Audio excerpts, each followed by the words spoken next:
Close your eyes for a moment and imagine towers rising against the sky, bridges flowing like rivers of steel, homes that breathe with light. This is architecture not just to be seen but to be felt. In this series, we don't rely on images. We rely on sound, on stories that carry you through the minds of the world's greatest architects. Because true architecture lives in ideas, and ideas need no walls to exist. Ready to experience architecture in a way you've never heard before? Let's begin. Welcome to UrbArchitect, where we explore the minds and masterpieces that have shaped our built environment. And today we turn our attention to a figure who stands alone in contemporary architecture, a man who transforms raw concrete into poetry, who sculpts emptiness as if it were solid matter, who choreographs light and shadow with the precision of a master painter. Tadao Ando, the self-taught architect from Osaka, who rose from the most humble beginnings to become one of the most revered spatial artists of our time, a Pritzker Prize laureate whose buildings don't merely occupy space but fundamentally alter how we experience silence, nature, and our own consciousness. Ando's architecture is instantly recognizable. The board-formed concrete surfaces that bear the honest traces of their making, the geometric precision that borders on the obsessive, the carefully framed views that transform ordinary landscapes into transcendent experiences, and above all, that ineffable quality of serenity that makes visitors instinctively lower their voices and slow their pace, as if entering not just a building but a sanctuary for the soul. But to understand how Ando achieved this singular vision, we must begin not in the polished galleries and museums that now showcase his work, but in the working-class neighborhoods of post-war Osaka, where a young boy named Tadao Ando was born in 1941, just as Japan was hurtling toward catastrophe, and where he would spend his formative years in his grandmother's wooden row house, a traditional machiya dwelling that would plant the seeds of his spatial sensibility. Ando's early life reads like an improbable origin story for one of architecture's giants. He never attended architecture school, never received formal training in the conventional sense, and spent his teenage years not drafting buildings but training as a professional boxer, learning discipline, physical endurance, and perhaps most importantly, the art of strategic thinking under pressure. He fought in the ring, they say, with the same intensity he would later bring to fighting for his architectural vision. And though his boxing career was brief, the experience taught him resilience, the ability to take hits and keep moving forward, qualities that would prove essential when facing the skepticism and resistance that awaited an autodidact trying to break into Japan's rigid professional establishment. But Ando's true education began when he stumbled upon a book of Le Corbusier's work at a used bookstore in his late teens.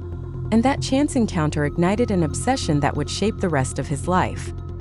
He began teaching himself architecture with ferocious determination, studying buildings through photographs and plans, learning to read space through the pages of architectural journals, and most importantly, embarking on a series of extended journeys that would take him across Japan, through Europe, across the United States, and into Africa, traveling on the smallest of budgets, often sleeping in train stations or on beaches, visiting every significant work of modern architecture he could reach. In Europe, he stood before the Pantheon in Rome and experienced what he would later describe as a revelation, understanding for the first time how a simple geometric void crowned with an oculus could create such overwhelming spiritual power,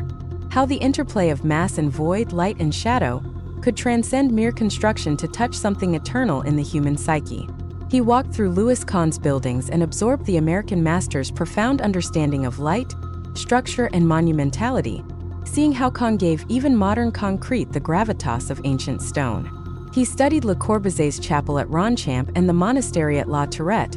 learning how a building could be both brutally honest about its materials and deeply poetic in its spatial experience. Throughout these travels, Ando was conducting what he called his education on the street, an intensive, self-directed apprenticeship that bypassed conventional schooling, but gave him something perhaps more valuable: an unmediated, deeply personal understanding of architecture's essential nature, free from academic dogma or professional convention. When Ando returned to Osaka and established his practice in 1969, working out of a tiny office, he brought with him a vision that was both revolutionary and deeply rooted in tradition, a vision that sought to fuse the spatial principles of traditional Japanese architecture, its emphasis on emptiness, its sensitivity to natural materials, its integration with gardens and landscape, its creation of contemplative atmosphere, with the geometric rigor and abstract purity of modernist masters like Corbusier and Kahn. He began receiving small residential commissions, and it was in these modest houses that Ando started developing his signature approach, the use of exposed concrete cast in wooden formwork that left its texture visible, the creation of introverted courtyard spaces that turned their back on chaotic urban surroundings to create private sanctuaries, and the manipulation of natural light through carefully calculated openings that transformed the movement of sun and shadow into the primary decoration of the interior. His breakthrough came with the Azuma House, completed in 1976 in a dense residential neighborhood of Osaka, a project so radical and uncompromising that it initially seemed almost perverse. Ando demolished an existing row house and inserted a concrete box divided into 3 zones, with the central third left completely open to the sky as a courtyard, meaning that residents would have to cross this exterior space, exposed to rain, wind, and weather, simply to move from the living areas to the bedrooms and bathroom. Critics questioned whether this was architecture or some kind of aesthetic experiment, whether Ando was imposing unreasonable hardship on his clients in the name of conceptual purity, but the Azuma House announced several principles that would define Ando's career. His belief that architecture should intensify our awareness of nature rather than completely shielding us from it. His conviction that constraint and even discomfort could heighten spatial experience, and his determination to create moments of beauty and transcendence, even on the most restricted urban sites. The house won the Architectural Institute of Japan Prize and put Ando on the map, but it was his sacred architecture, particularly his extraordinary churches, that would transform him into an international figure. The Church of the Light, completed in 1989 in Ibaraki, a suburb of Osaka, stands as perhaps Ando's most iconic work, a building of such severe simplicity that it almost vanishes into abstraction, yet which creates one of the most powerful spiritual experiences in modern architecture. The church is essentially a rectangular concrete box, dark and austere, with exposed concrete walls bearing the texture of the wooden boards used to form them, and the entire building pivots around a single dramatic gesture. A cruciform cut into the wall behind the altar, a simple cross-shaped void that allows light to slice into the darkness with almost violent intensity. When you sit in the pews facing this illuminated cross, you experience something that transcends religious denomination or even belief itself. You experience light as a material substance, darkness as a tangible presence, and the cross not as a symbol imposed upon the space but as pure light carved out of shadow, appearing and disappearing with the movement of the sun and clouds, never static, always alive. Ando intended this church for a small congregation with minimal budget, and rather than seeing these constraints as limitations, he embraced them, stripping away everything inessential until only the fundamental elements remained: concrete, light, geometry, and void. The church cost remarkably little to build, yet it achieves an emotional and spiritual intensity that many far more expensive religious buildings cannot approach, proving Ando's conviction that architecture's power lies not in expensive materials or ornate decoration, but in the skillful manipulation of space, light, and our psychological response to both. If the Church of the Light demonstrates Ando's mastery of light as a primary architectural material, then the Church on the Water, completed in 1988 in Hokkaido, showcases his equally profound ability to integrate architecture with landscape, to frame nature in ways that transform both building and setting into a unified poetic experience. Situated on the edge of a pristine lake surrounded by birch forests, this church consists of 2 intersecting boxes, one concrete and one glass, and the entire glass facade behind the altar can be fully opened, dissolving the boundary between interior and exterior, so that during services the congregation faces not an altar in the conventional sense but the lake itself, with a cross standing alone in the shallow water, anchoring the view and sanctifying the entire landscape. Ando conceived this church as a meditation on the relationship between architecture and nature, and rather than competing with the stunning natural setting, the building acts as a frame, a device for heightening awareness, for slowing down perception, for teaching visitors to see the landscape with fresh eyes. In winter, when snow blankets everything and ice forms on the lake, the church becomes a study in whiteness and silence, the heated interior providing a warm refuge from which to contemplate the frozen world beyond the glass, while in summer the same space becomes a celebration of green life and reflected light, with the forest seeming to extend into the building itself. What both churches share, beyond their obvious formal differences, is Ando's conviction that sacred architecture should not rely on conventional religious iconography or historical styles, but should instead create conditions for spiritual experience through the fundamental elements of architecture itself: space, light, material, and the relationship to nature. A conviction that resonates powerfully in our pluralistic, increasingly secular age, where people of varied beliefs still seek spaces for reflection, for escape from the noise and velocity of contemporary life. Ando's residential and sacred projects established his reputation, but it was his increasingly ambitious institutional and cultural projects that would demonstrate the full range of his capabilities, and perhaps no body of work better illustrates this than his extraordinary interventions on Naoshima, the small island in Japan's inland sea that Ando helped transform into one of the world's premier destinations for contemporary art and architecture. The Naoshima Contemporary Art Museum, completed in 1992, burrows into a hillside overlooking the sea, with much of the structure hidden underground, only revealing itself through geometric concrete forms that emerge from the landscape like abstract sculptures. Ando designed the museum as a journey, a sequence of spaces that move between darkness and light, enclosure and openness, with galleries carved into the earth and connected by passageways that frame views of sky, sea, and vegetation, so that the experience of viewing art becomes inseparable from the experience of moving through architecture and landscape. The museum was controversial initially. Some critics argued that Ando's architecture was too powerful, that it competed with rather than served the art, that his concrete walls and dramatic lighting overshadowed the works on display, but over time a different understanding emerged. Ando wasn't creating neutral white boxes for art display, he was instead offering an alternative model, one in which architecture and art engage in a dialogue,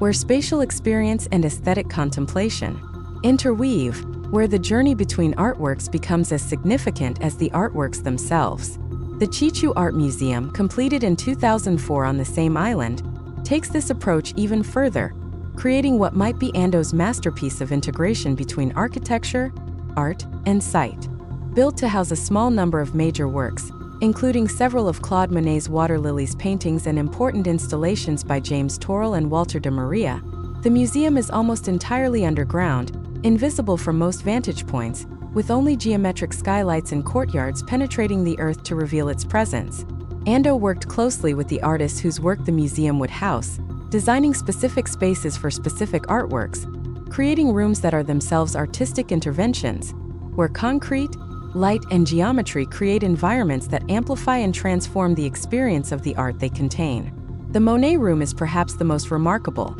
a large, serene space with natural light filtering from above, where Monet's paintings of water lilies are displayed without frames, mounted directly on white walls, surrounded by Ando's concrete and bathed in constantly changing natural illumination, creating a contemplative environment where the boundaries between painting, architecture, and viewers' consciousness seem to dissolve. Critics and visitors often describe the experience as overwhelming, even transcendent, and the museum demonstrates Ando's mature understanding that architecture at its highest level is not about ego or signature style,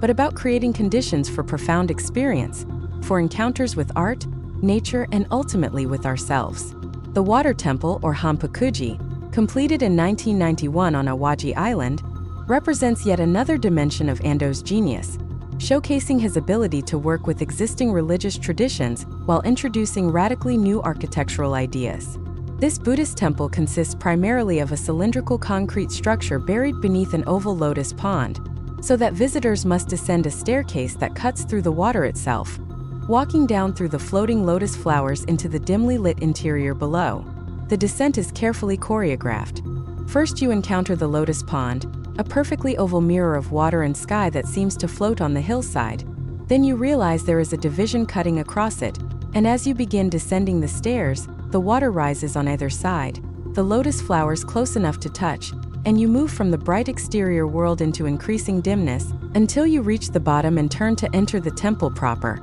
A circular concrete chamber painted in brilliant vermilion red, lined with statues of Buddha, and illuminated by the soft glow of reflected light from above. The entire experience is a meditation on threshold, on the passage from exterior to interior, profane to sacred, light to darkness and back to light again, and it demonstrates Ando's understanding that architecture is fundamentally about orchestrating movement through space, about creating sequences of experience that unfold in time. When Ando began receiving significant commissions outside Japan, there were questions about whether his architecture, so deeply rooted in Japanese aesthetic traditions and spatial sensibilities, could translate successfully to other cultures and contexts, but his international projects proved remarkably successful, demonstrating that his architectural language, while Japanese in origin, spoke to universal human needs for contemplation, beauty, and connection to nature. The Modern Art Museum of Fort Worth, completed in 2002 in Texas, shows Ando adapting his approach to the American context while maintaining his essential principles. The museum consists of 5 long, parallel pavilions with concrete walls and dramatically cantilevered roofs, all elevated above a large reflecting pool, so that the building appears to float on water, its concrete mass lightened by reflection and by the transparency of the extensive glass walls that open the galleries to views of the water and surrounding parkland. Ando designed the museum to accommodate the bright, intense light of Texas, using deep overhangs and carefully positioned concrete walls to filter and control sunlight, creating gallery spaces that benefit from natural illumination without the problems of glare or excessive heat. The building respects Fort Worth's cultural landscape while introducing something genuinely new, a fusion of Japanese minimalism and American openness, concrete monumentality and glass transparency, and it has become one of the city's most beloved institutions, proving that Ando's architecture could enrich American cities while maintaining its distinctive character. The Pulitzer Arts Foundation in St. Louis, completed in 2001, offers perhaps Ando's most refined meditation on the relationship between architecture and art in an American context. This small museum, built to house the Pulitzer family's collection of modern and contemporary art, consists of 2 parallel concrete volumes connected by a glass entry pavilion, surrounded by a reflecting pool and a carefully designed landscape.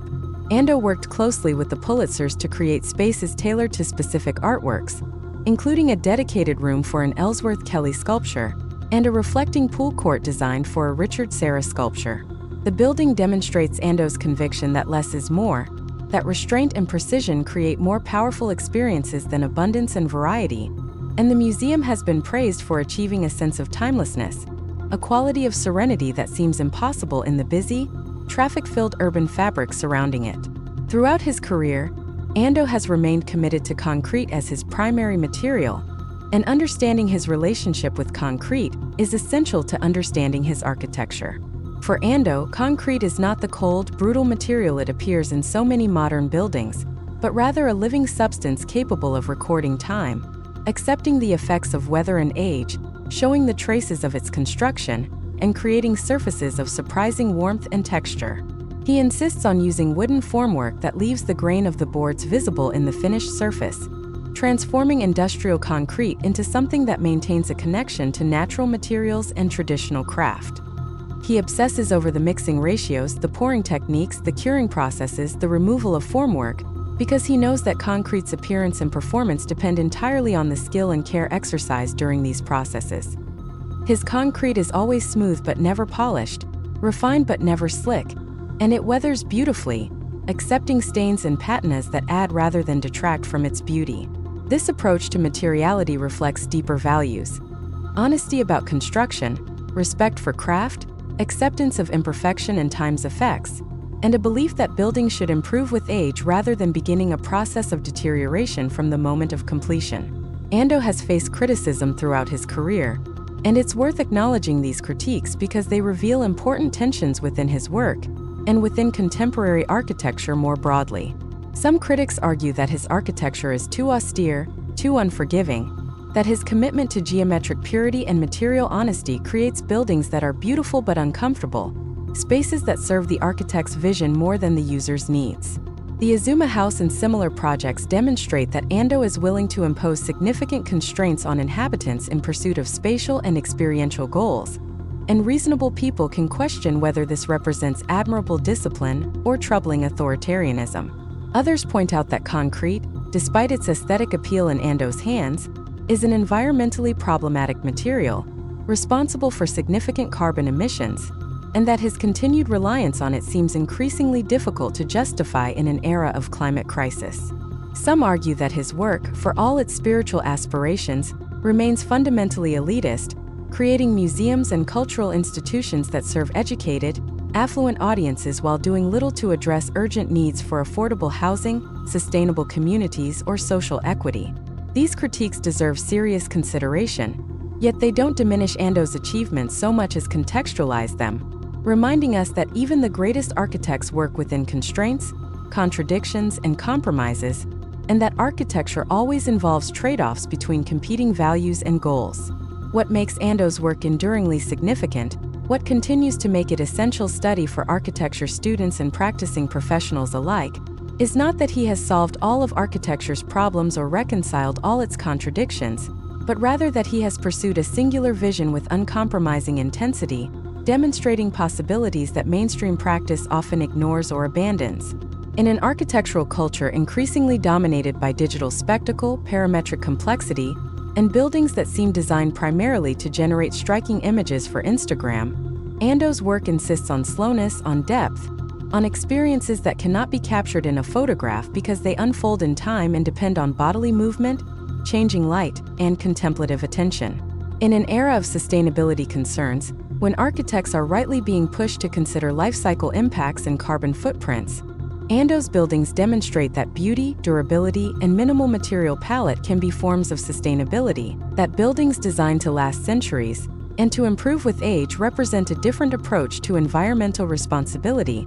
than buildings optimized for short-term performance metrics. His work challenges the assumption that progress in architecture means constantly embracing new materials, new technologies, new formal languages, suggesting instead that progress might mean deepening our understanding of fundamental elements like light, space, mass, and void. For young architects struggling to find their voice in a crowded, noisy profession, Ando's career offers several crucial lessons.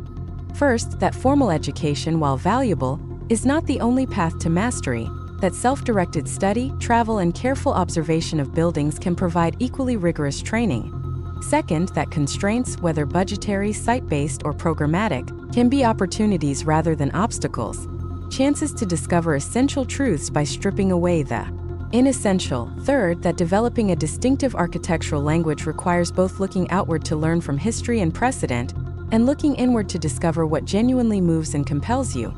Fourth, that architecture is ultimately not about buildings but about human experience, about creating spaces that elevate everyday life, that provide refuge from chaos, that reconnect us to nature and to our deeper selves. And finally, that pursuing a meaningful architectural vision requires tremendous resilience, the willingness to face skepticism, rejection, and failure while continuing to believe in your ideas and push them forward. Ando's story reminds us that the path to architectural achievement is rarely straightforward or easy, that it demands sacrifice, discipline, and unwavering commitment, but also that this struggle is worthwhile, that architecture at its best is among the highest human callings, capable of shaping not just physical environments but consciousness itself. As we conclude this exploration of Tadao Ando's life and work, we're left with a figure who embodies fascinating contradictions. An autodidact who has become one of architecture's most learned practitioners, a minimalist whose work achieves remarkable emotional power, a modernist deeply influenced by ancient traditions, a creator of serene spaces who had to fight fiercely to realize his vision, and an architect working primarily in concrete who makes buildings that feel almost weightless, suffused with light and air. His legacy extends beyond the individual buildings he has created, magnificent as they are, to encompass a broader teaching about architecture's possibilities and responsibilities. In an age that often seems to value spectacle over substance, noise over silence, quantity over quality, and rapid novelty over enduring value, Ando's architecture stands as a powerful counter-argument, insisting that there remains profound human hunger for spaces of quietness and contemplation, for buildings that honor rather than dominate their natural settings, for architecture that aspires to timelessness rather than trendiness. His work demonstrates that architecture is not ultimately about constructing buildings but about shaping human consciousness, about creating spaces that silence the mind's chatter and allow us to experience the world with fresh awareness, about framing nature in ways that restore our connection to larger rhythms and forces, and about manifesting in concrete, glass, and steel those intangible qualities, serenity, dignity, transcendence, that elevate human life beyond mere survival to something approaching wisdom. As you move forward in your own architectural journey, whether a student or practitioner, carry with you Ando's example. His discipline, his willingness to learn from every source, his courage to pursue a singular vision against opposition, his commitment to craft and material honesty, his understanding that architecture serves not the architect's ego but human need for beauty, meaning, and connection, and above all his conviction that architecture matters profoundly, that it can change lives, shape communities, and offer moments of grace in an often graceless world. Thank you for joining us on UrbArchitect, and remember that the greatest architecture is not that which shouts loudest but that which creates the conditions for us to hear the silence, to see the light, and to recognize in carefully composed space and material the reflection of our highest human aspirations.